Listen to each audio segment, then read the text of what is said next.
अस्सलाम वालेकुम दोस्तों, कैसे हो? उम्मीद है कि सब खैरियत से होंगे। अल्लाह आप लोगों को ऐसे ही खुश रखे। आज की इस वीडियो में हम बात करेंगे देश के उस नेता के बारे में जो ना तो इस देश का पीएम है, न किसी स्टेट का सीएम है, लेकिन शोहरत इतनी कि शायद आज पूरे भारत में कोई इंसान होगा, कोई आदमी, औरत या बच्चा ऐसा होगा जो उस नेता को नहीं जानता होगा।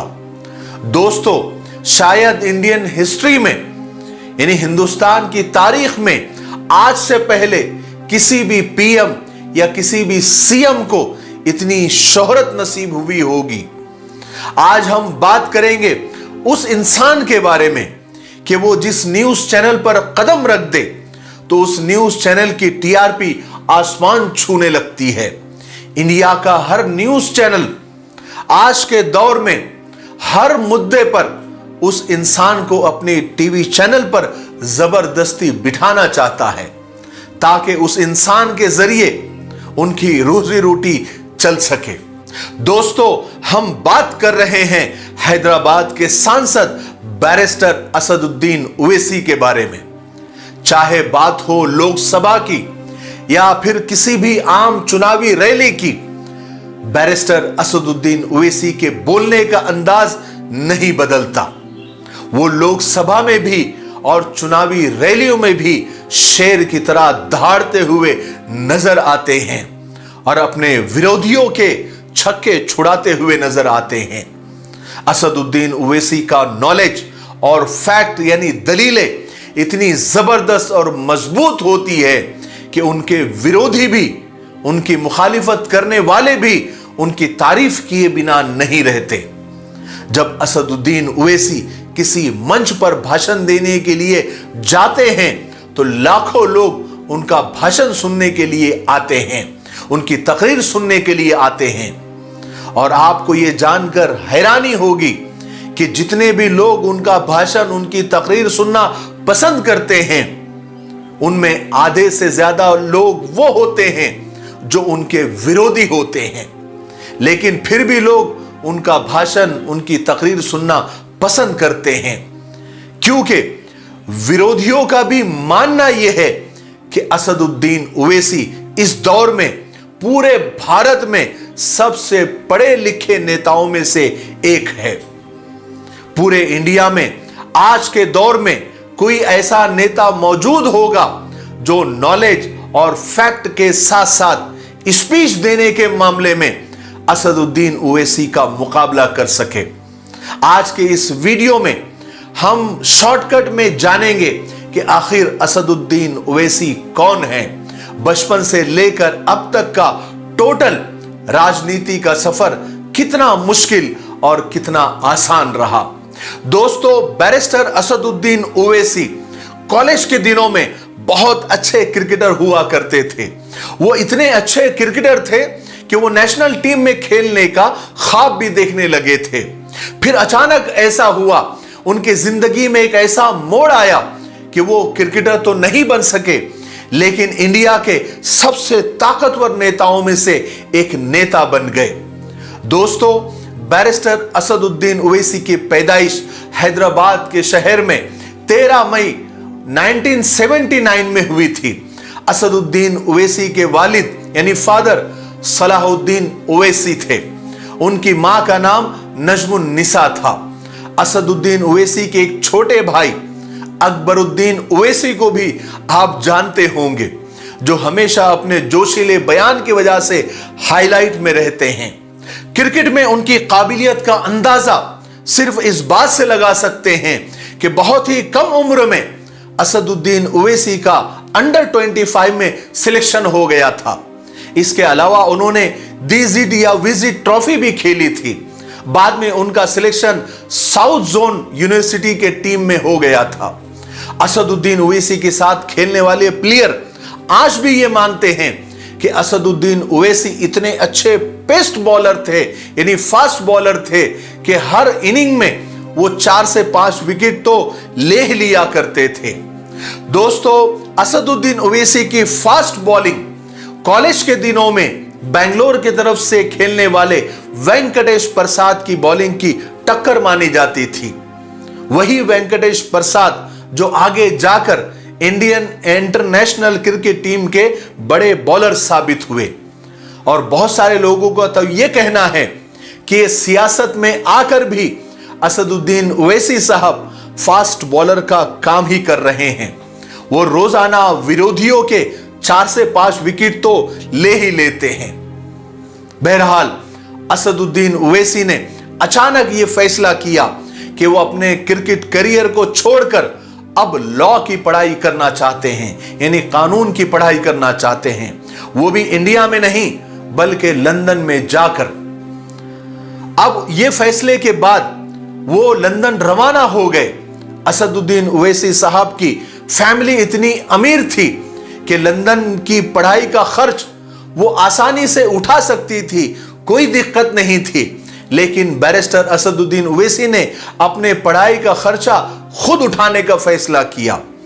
असदुद्दीन ओवैसी अपने इंटरव्यू में ये बता चुके हैं कि जब उन्होंने लंदन में पढ़ाई की थी तो उन्होंने जॉब करके अपनी पढ़ाई का खर्च खुद उठाया था। और यह फैसला उनके फैमिली का नहीं बल्कि उनके खुद का था।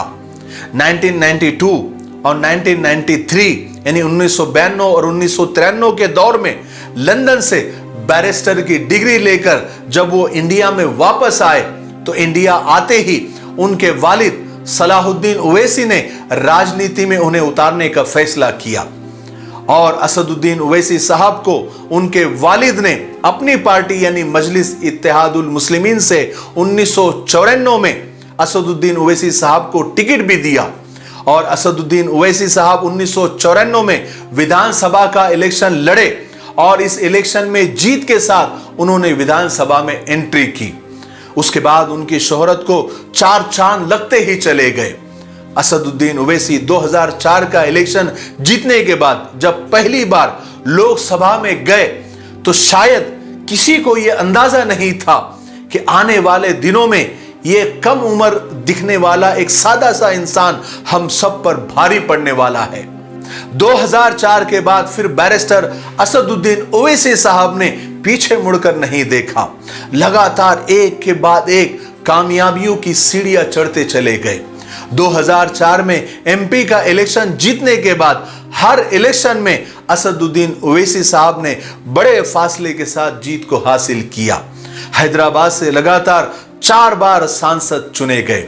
इसके अलावा हैदराबाद की 7 विधानसभा सीटें भी ओवैसी साहब के पास है। अगर यानी इसका मतलब यह हुआ कि अगर यह कहा जाए कि हैदराबाद की राजनीति में ओवैसी साहब की इजाजत के बगैर एक परिंदा भी पर नहीं मार सकता तो यह कहना शायद गलत नहीं होगा। साथ ही साथ मैं आपको यह भी बताता चलूं कि असदुद्दीन ओवैसी साहब कुछ झूठे इल्जामों की वजह से जेल भी काट चुके हैं।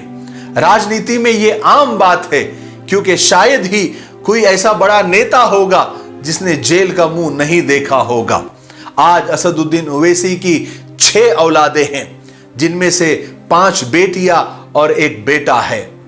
हम आपको यह बताते चले कि असदुद्दीन ओवैसी साहब के सपोर्टर उन्हें नकीब मिल्लत यानी दीन की रहनुमाई करने वाला के नाम से पुकारते हैं।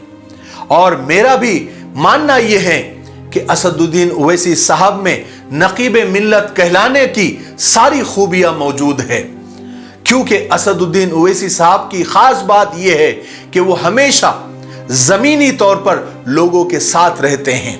जब भी हैदराबाद में मौजूद होते हैं तो अपने ऑफिस में तकरीबन 4 से 5 घंटा वो गुजारते हैं और इन 4-5 घंटों में वो लोगों से मुलाकात करते हैं और उनकी परेशानियों को जल्द अज जल्द खत्म करने की कोशिश करते हैं। और आज के दौर में हैदराबाद में असदुद्दीन ओवैसी साहब के बहुत सारे हॉस्पिटल्स और बहुत सारे स्कूल्स हैं जिनमें ज्यादातर फ्री और मुफ्त है। स्कूल में फ्री में बच्चों को पढ़ाया जाता है और हॉस्पिटल में फ्री में इलाज करवाया जाता है और इन तमाम चीजों की सारी देखरेख और निगरानी उनके छोटे भाई अकबरुद्दीन ओवैसी संभालते हैं।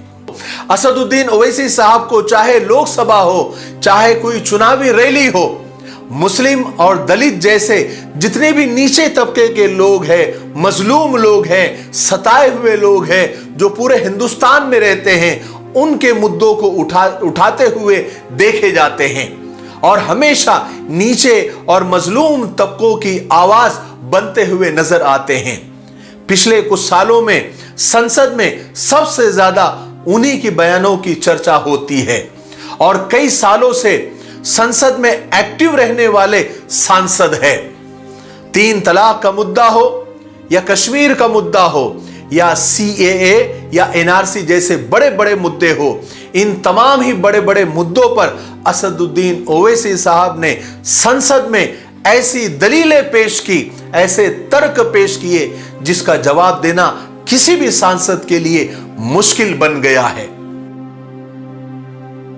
बैरिस्टर असदुद्दीन ओवैसी हमेशा सत्ता में मौजूद बीजेपी की मुखालिफत करते हुए नजर आते हैं, लेकिन साथ साथ वो कांग्रेस को भी कभी नहीं बख्शते। वो कांग्रेस पर यह आरोप लगाते हैं कि कांग्रेस ने इतने साल हुकूमत करने के बाद भी हमारे लिए और दलितों के लिए कुछ भी नहीं किया। उन्होंने सिर्फ और सिर्फ वोट बैंक के लिए इन्हें इस्तेमाल किया है। यही वजह है कि कांग्रेस जैसे जितनी भी सेकुलर पार्टियां हैं, वो सब असदुद्दीन ओवैसी साहब पर बीजेपी से मिले हुए होने का आरोप लगाती है। उनका मानना है कि असदुद्दीन ओवैसी अंदरूनी तौर पर बीजेपी से मिले हुए हैं और ये हमेशा इलेक्शन में बीजेपी की मुखालिफ पार्टियों का वोट काटते हैं। हालांकि ये सरासर झूठ है और एक घिनौना इल्जाम है। और विरोधी एक चाल और चलते हैं, असदुद्दीन ओवैसी साहब पर सिर्फ मुसलमान का नेता उन्हें बताकर उन्हें सबसे अलग करने की कोशिश करते हैं, लेकिन हकीकत यह है कि असदुद्दीन ओवैसी मजलूमों की आवाज है, फिर चाहे वो किसी भी धर्म का हो, किसी भी जात का हो या किसी भी मजहब का हो। बहरहाल साजिशें उन्हीं के खिलाफ होती है जिनमें कोई बात होती है। आज असदुद्दीन साहब का ये हाल है। वो कहते हैं, उनका मानना है कि बनना है तो समंदर बनो, लोगों के पसीने छूट जाने चाहिए तुम्हारी औकात को नापते नापते। मुझे उम्मीद है कि आज का ये वीडियो आपको पसंद आया होगा।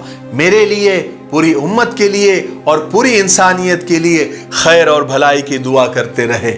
अस्सलाम वालेकुम रहमतुल्लाहि व बरकातुहू। आसान दीन यूट्यूब चैनल को ज़रूर विज़िट करें। उसमें आपको करंट इश्यूज़ पर बहुत सारे मसाइल, बहुत सारे फ़ज़ाइल और मौके मौके के बहुत सारे वजीफ़े मिलेंगे। मैरिड लाइफ की ज़रूरी बातें, शॉर्ट क्लिप्स, हज, उम्रा और रोज़े के बहुत सारे मसाइल मिलेंगे और बहुत कुछ मिलेगा। अल्लाह तबारक व तआला हम सब को सीखने, समझने और अमल की तौफीक से नवाज़े। आमीन या रब्बल आलमीन।